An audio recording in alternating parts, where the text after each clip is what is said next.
What's up guys? Ngayon guys, may isi-share na ako sa inyo guys. Alam nyo ba na guys, ang balbas ngayon binibili.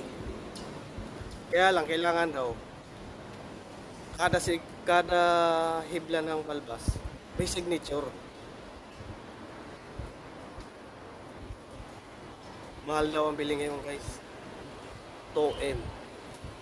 2M ang bili ng balbas.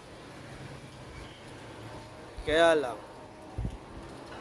kada hibla ng balbas, kailangan may signature. Ayun guys, high-tech na rin mga gamit ngayon guys. Kalahin mo, stand niyang motor, di remote.